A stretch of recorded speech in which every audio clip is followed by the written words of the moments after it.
Hello everyone, this is Hydra Eagle. You can call me Hydra, you can call me Hydra Eagle, whatever you want to call me.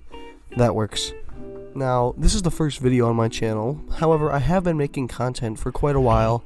And there's one type of video that I've always wanted to make.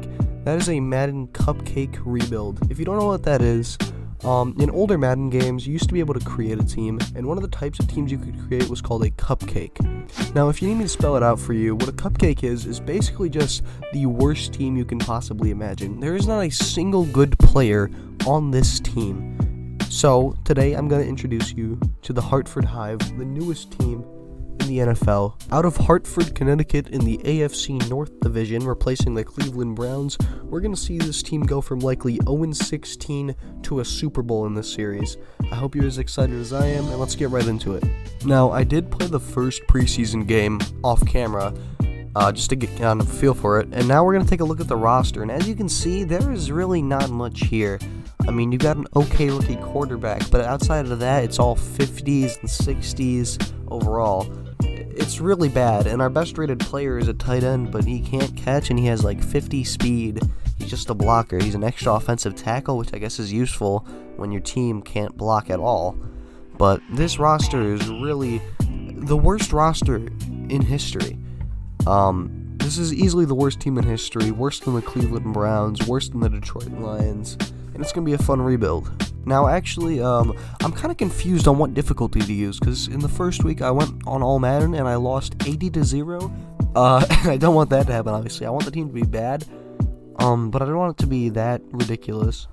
So, give me some advice on what difficulty I should run with. Today I'm going to run with All Pro, though, and see how that works.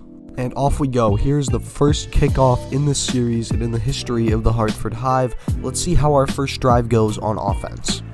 On the second play of the first drive in Hive history, the tight end Terry makes a spectacular sideline catch to move the chains, and we have all the momentum right now. Now, here is something that I fear is going to haunt us for the first year or two of the series. The run game is going to get blown up a lot. This offensive line is just horrible, and the running backs are very slow, so get used to this sight. However, I do think we will be able to use the running backs out of the backfield here in this first year, as Shields makes a great play after the catch for the first down and keeps us driving. In the red zone now for the first time in team history, and we're going to need the quarterback Gold to make a big play, and that's exactly what he does. He extends the play and finds the receiver over the middle to get us within 5 yards of our first ever touchdown. However, after an incomplete pass on third down, we are forced to take a field goal, giving us the first points in team history. Now it's time for our first defensive drive, and we'll give up a nice play to the Giants' tight end off the rip. We need our defense to play absolutely out of our minds if we want to somehow beat the Giants, and unfortunately that's just not what they do on this first drive, as they give up a massive catch-and-run touchdown to the tight end boss. And here's something else you might want to get used to seeing on offense. The quarterback makes a big-time throw, but it goes right through the receiver's hands on 3rd and 16, and that's just painful, man. On the second drive defensively, our run defense showed why it's so weak, as we gave up a massive run to Brandon Jacobs to put him in our territory. Fortunately, though, our defense would clutch up in the red zone and force the Giants to take a field goal. Next drive didn't go well for the offense either, as we ate a sack on third down and were forced to punt. Going into the second quarter, while it was only a 7-point game, we were getting absolutely manhandled. On the first play of the second quarter, the Giants would add to their lead with Eli Manning's second touchdown pass of the day, this time to Jeremy Shockey. And unfortunately, after a great drive by Gold in the offense, he would be intercepted in the end zone for his first career pick. On this drive, we absolutely needed a stop, and that's exactly what we got thanks to our defense. After the stop, the offense would have a great drive, and Gold would punch it into the end zone for the team's first ever touchdown and our first touchdown of the game.